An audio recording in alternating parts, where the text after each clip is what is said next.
Coming up next on Art Rocks, the River Oaks Square Art Center and what it represents to artists and residents of Central Louisiana. River Oaks has provided me with an outlet to show my artwork to a different audience that perhaps I wouldn't have been able to do back when I was painting at my house. And an amazing educational opportunity on the banks of the Mississippi in downtown Baton Rouge. That's all right now on Art Rocks.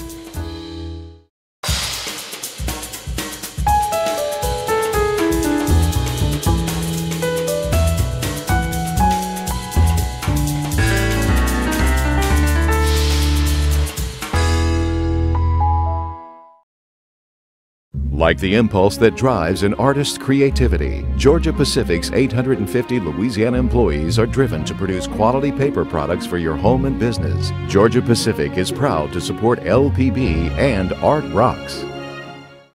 And by Lamar Advertising Company, proud to support the arts and Art Rocks. Headquartered in Baton Rouge, Lamar's 461 Louisiana employees have been helping brands and businesses reach their customers creatively for over 100 years.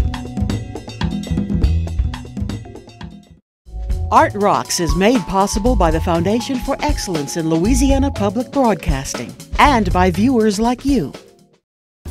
Hello, I'm James Fox Smith, publisher of Country Roads magazine, and thanks for joining us for Art Rocks. We begin in the town of Alexandria, a small central Louisiana city with a whole lot of art at its heart. According to the U.S. Census Bureau, Alexandria has a population of about 48,000. Even so, the city boasts a contemporary visual arts and fine craft center that is the envy of much larger communities nationwide. The River Oaks Square's director, Rachel Dozat, tells us how and why it works. River Oaks was donated to the city of Alexandria in 1979 in an agreement that it would be used solely for the arts. And in that agreement, the city of Alexandria underwrites our utility bill and our major maintenance bill. Now we have to raise all of the ongoing operations for our center. River Oaks is comprised of two facilities. We occupy almost an entire square block area in downtown Alexandria's Cultural Arts District. One building was opened up in 1999. We refer to it as our Studio Annex building, and it's a 15,000 square foot building.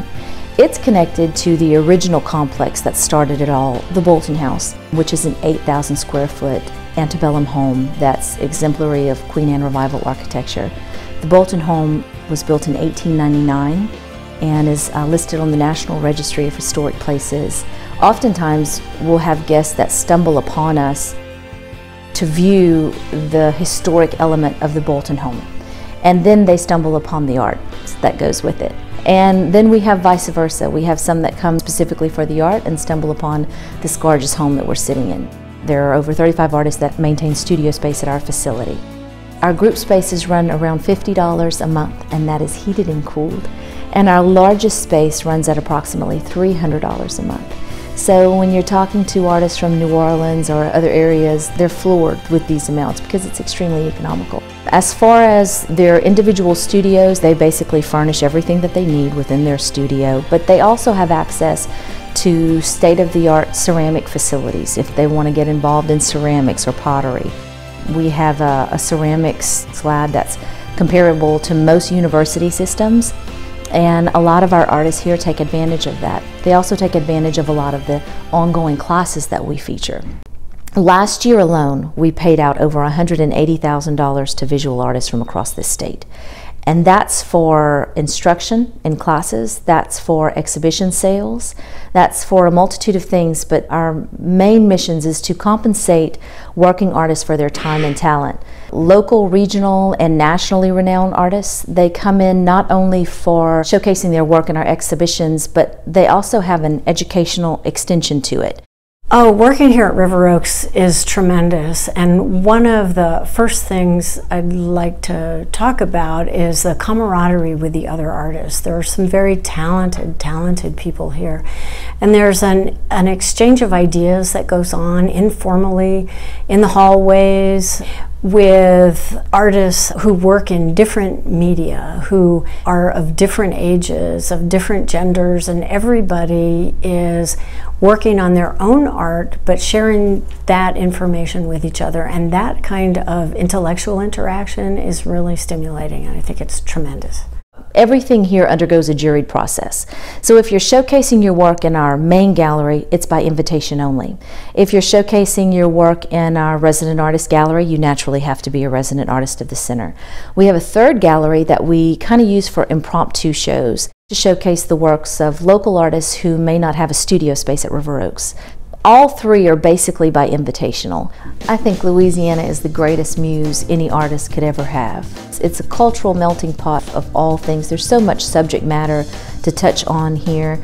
You've witnessed several of our artists already who have shown you what their repertoire of work is, and it's 90% Louisiana. Louisiana landscapes, Louisiana wildlife. And I think that's a strong element with any artist, because when you can create work that resonates with an audience, it's things that they've seen, it's things that they see on a daily basis. I think you hit a target audience with that, but more so, you affect them deep down because it's something they want to remember, or it's something that they love, or it's something that they can connect to. So all of our artists tend to pick up on those Louisiana vibes. You do get a tremendous sense of place with so much of the work that's produced here by the artists. River Oaks has provided me with an outlet to show my artwork to a different audience that perhaps I wouldn't have been able to do back when I was painting at my house. You really do need some of that marketing that comes with what River Oaks has to offer. I call them my River Oaks family because that's what they are. They always are there for me. River Oaks features well over 20 exhibitions a year. In that given year, we will feature well over 300 artists. And we do that because we have two national calls. We have one call called our Dirty South Cup Call and Competition, and we have our 5x5x5 show, which is an annual works of miniatures. Those two shows alone garner response from well over 300 artists from across the United States, even some internationally. We have a local foundation here known as GATA. It's the Greater Economic Alexandria Development Authority. It helps us underwrite a lot of these calls that we do. In addition to the exhibitions that we offer a lot of outreach programs. We have programs for developmentally disabled youth. Going on 6 years strong, we work with approximately 100 developmentally disabled youth and adults in a given year. They come here once a week, they do ceramics programs. Those outreach programs for us are vital, and it's one of the ways that we truly impact our community. We also look forward in the upcoming years to implementing a CASA camp for CASA kids. We started that this past year. We definitely have a feel for what our community needs, what it gravitates towards, and how do we go out and bring art into our community. No matter where you live in Louisiana, opportunities to enrich your life by connecting with art and culture are everywhere. The trick is knowing where to look. So here are just a few of the exhibits, performances, festivals, getaways, trips and tours coming up around the state.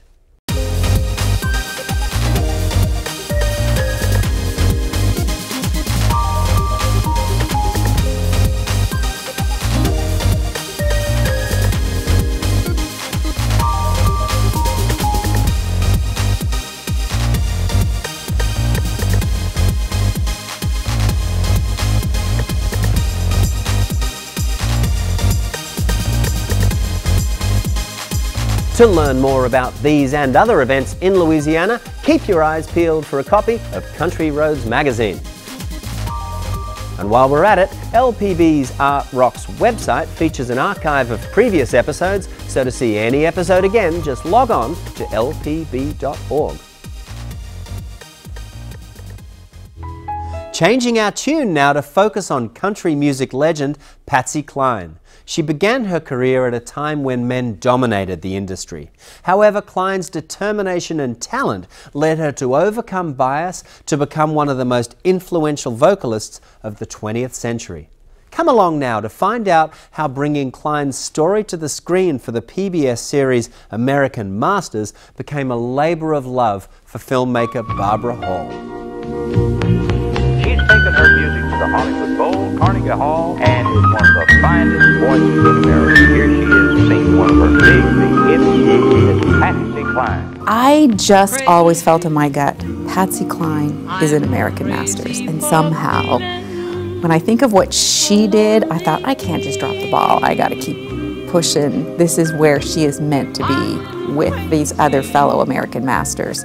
So I just kind of didn't take no for an answer, and I sort of learned that through her. Her pioneering spirit within the music industry is something we should celebrate. I find her story incredibly inspiring.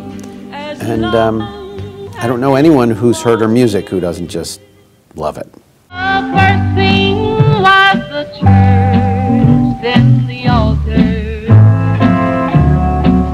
where we claimed each other with tears of joy we cried. And to bring back Patsy Cline in a deep way, not in a, oh, let's just do one song, but let's understand where those songs came from and what they meant to her, seems really important to do. My worry about the Patsy Cline film was there wouldn't be any great footage, and filmmaker Barbara Hall proved the contrary. There's amazing footage. My favorite is the Arthur Godfrey show, where it's not actual footage of her performing there, but you hear the interaction between Godfrey and Patsy Cline's mom and Patsy singing, and she wins the contest, and it changes her career. I go out walking after midnight.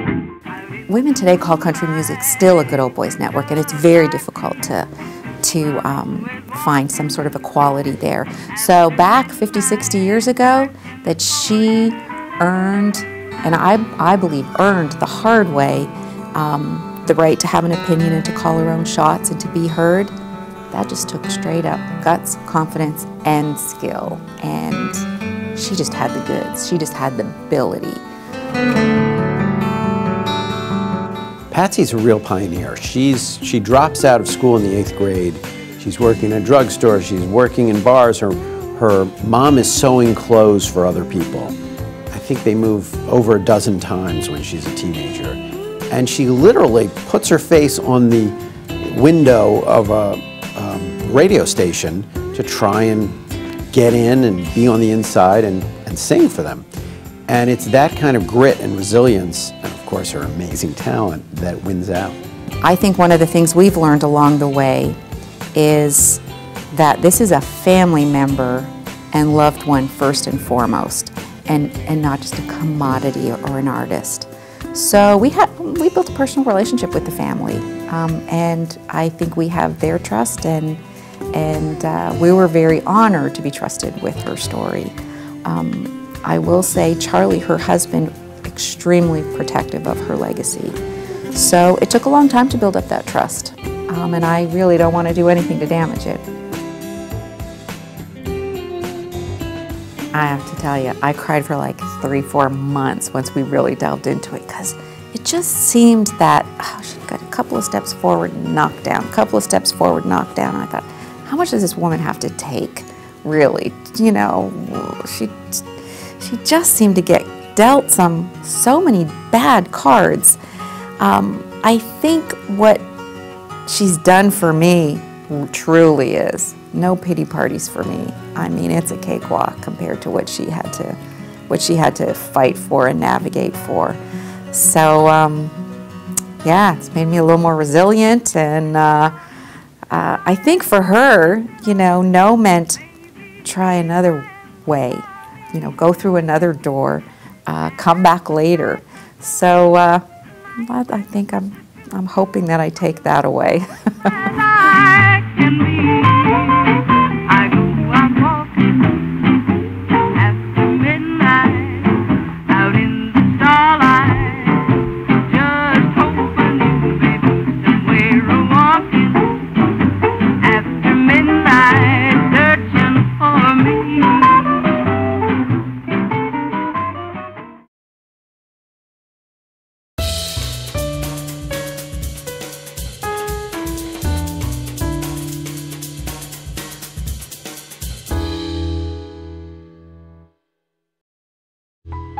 Now, let's open a window into another world. In Korea, it is a long-standing tradition to wish newlyweds health, prosperity and long life with gifts of hanji, intricate artworks created out of handmade paper. Papermaker and artist and writer Amy Lee is the leading practitioner of traditional Korean hanji working in the United States. Here's her story. In Korea, there's a tradition when people get married that one of the very common gifts they get is they get pairs of wooden ducks, wedding ducks, and they're carved and then they're painted these beautiful colors to signify mandarin ducks, which are a species that are known to mate for life. I always grew up seeing them, you know, every kind of household, every married couple has them. The Korean tradition of offering newlyweds wooden ducks dates back 2,000 years to a time when male suitors offered families live ducks in exchange for someone's hand in marriage. As a way of paying homage to this custom, Amy produced a series of mandarin ducks using another ancient Korean practice, paper making. Paper making in Korea is almost 2,000 years old. It has very long history, and it was maybe one of the second kind of big cultures that started to make paper in the world. And so it started in China and then went to Korea because they were very closely connected. And it came first as a vehicle for religion, for Buddhism, for a way for them to copy their sutras and then be able to disseminate this information. And then beyond that, they started to realize how strong this paper was, and they realized they could turn it into so many other things. And you had paper chamber pots, you had paper furniture, you had hats, you had all kinds of things. The paper Amy uses to craft her ducks is derived from the mulberry tree. The plants are grown at the Morgan Art of Papermaking Conservatory on East 47th Street in Cleveland, where Amy teaches the ancient art of Korean papermaking. We've waited until all of the leaves have fallen, and we're cutting all the way at the base of this plant, and it will grow right back the next year. So this inner bark, the white bark, is what you want for paper making. It's the only kind of public place where people just can come in from anywhere and learn how to make paper in the Korean tradition from scratch. Extracting the pulp used to make paper is a laborious process. It starts by steaming the branches so the bark can be removed. The inner stem is then boiled and the long fibers are removed. After cleaning, the fibrous material is beaten, creating short strands of pulp that go into a watery solution known as a slurry. A large screen goes into the slurry many times and in many directions to evenly distribute the fibers and drain off the water. What's left behind is a thin layer of fibrous material that becomes paper. After the paper dries, Amy begins assembling the ducks by first cutting handmade paper into 1-inch strips that are woven together into string.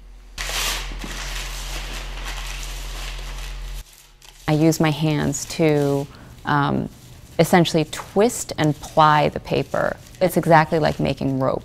So this is the process known as jisung, and jisung is this very old craft form in Korea of taking these strips of paper and then twisting them, and I have to do that then for hundreds and hundreds of pairs so that I get hundreds and hundreds of cords so that I can start weaving. The process is called twining, which is a basketry and a very old process that almost every culture in the world actually has developed. And so you have to take these paper cords, and I usually start with a knot that ends up giving me 8 different cords shooting out of a center, and just go round and round and round and round until it gets bigger. And to make it get bigger and stay flat, I have to then add more of these ropes, which I usually call spokes, because it is like spokes in a wheel. And then the pieces that go around, the threads that go around, are called weavers. Using these traditional paper-making techniques and sustainable practices are essential to Amy for many reasons, but especially as a way of connecting to her Korean heritage and her love of history and humanity.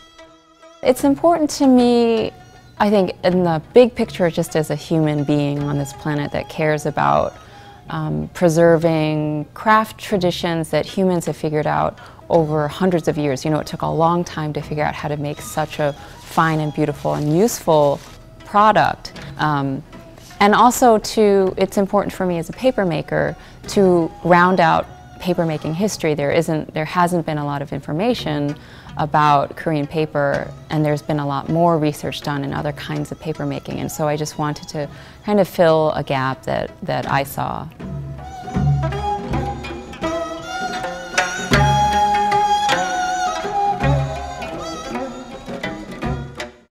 Back home now for another of our Louisiana Treasure segments. You'll find one of the most amazing educational opportunities and tourist attractions in Baton Rouge for kids and adults alike right on the banks of the Mississippi River in downtown Baton Rouge. Keith Dixon tells us about some of the amazing opportunities you will find at the Louisiana Art and Science Museum on River Road. The organization has been around longer than we've been in this building. We've been in this building since the mid-70s. It is the old railroad depot for Baton Rouge. In fact, at the north end of the building is a chalkboard train schedule that you can see. It's really kind of neat. You can go to St. Francisville, you can go to San Francisco, you can go to Houston. So a lot of places you used to be able to go to from Baton Rouge. Prior to being in this building, we were at the old governor's mansion. And then we moved here in the 70s, built an extension, the art gallery, which we're in now. And then early 2000s opened the new planetarium and the atrium and the entire south end of the building. So the building has been through a lot and seen a lot over the years, even with just us being here after its days as a train station. One of our most popular galleries is our Egyptian gallery, which features a 2,300-year-old mummy.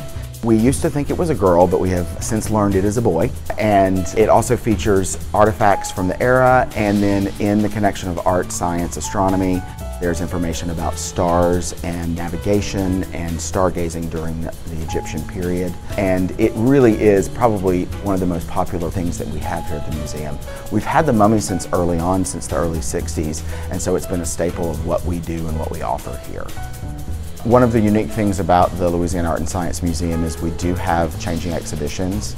We have a permanent collection, but in addition, our feature in our main galleries is usually a changing exhibition. They run anywhere from 3 to 4 months, and we'll bring things in from around the world, featuring local artists, featuring international artists, everything from a feature several years ago on Jim Henson to things about colors and tapestries and the cartoons of Warner Brothers.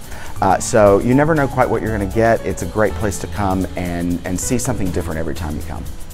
Our newest resident at the museum is Jason the Triceratops. He is 65 million years old. He shadows the mummy quite a bit. And we've been fortunate through a long-term loan from Todd Graves and Raising Cane's to have him here in our building.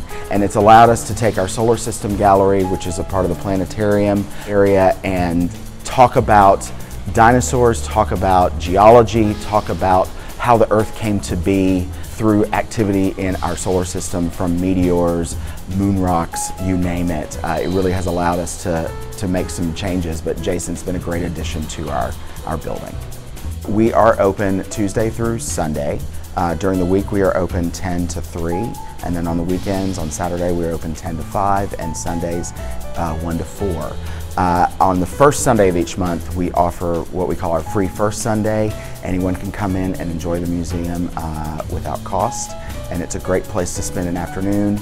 There's something for everyone. We've got hands-on science activities. We've got great weekend programming from our BASF Kids Lab program on the second and fourth weekend of the month, to our hands-on happenings on the first weekend, and a great stargazing program on Saturday mornings for younger children, hands-on activities throughout the building. So there's always something for everyone.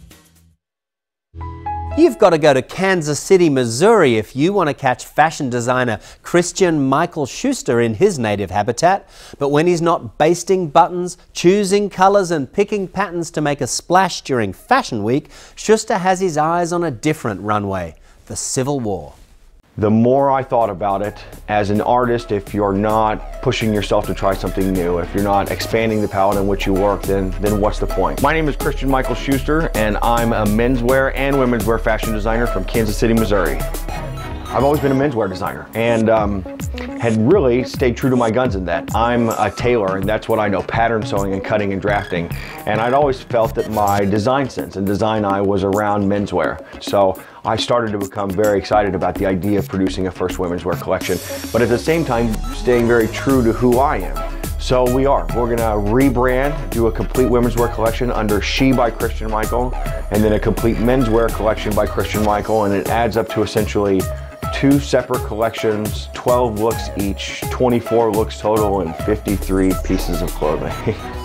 So along with the Christian Michael Modern Menswear Fashion label, I also run a business as the Civil War tailor, doing some custom costuming for the right clients. Civilian men, Civil War era, and it's really about class from an economic standpoint. So this is gonna be like a middle income to upper income, which is really based on the frock coat and the length of the frock coat. So it's all natural material with the wool, but because it's a single-breasted frock coat, they like to pair print on solids and match colors and prints together very well. This is my Confederate staff officer's military uniform. It's a double-breasted officer's frock coat featuring sleeve braid, custom buttons, and shoulder collar ranking. So the sleeve braid is essentially a piece of the Confederate uniform that helped designate rank. I transfer paper it onto the wool and then pick stitch and hand stitch each individual row of these. Each one of these rows took me about an hour to an hour and a half to stitch on there. Another point that I use in all of my costumery, especially in the Civil War side, are period correct hand stitched buttonholes. These buttonholes average about 80 to 90 stitches per individual buttonhole and take me about an hour per buttonhole. This jacket features 9 buttonholes on this individual jacket just for the front alone. The lieutenant colonel and a staff officer's frock, the rank is also denoted on the collar rank as well as the sleeves, and you can see that by having 2 stars on each side of the collar. My love and initial interest in the hobby was so much around the costuming that it led into the fashion side. And my first ever runway collection with Kansas City Fashion Week was very uniform inspired, very Victorian and military era. You could really truly see the transition of my love for that time period in the fashion, and I've always kind of stayed true to that.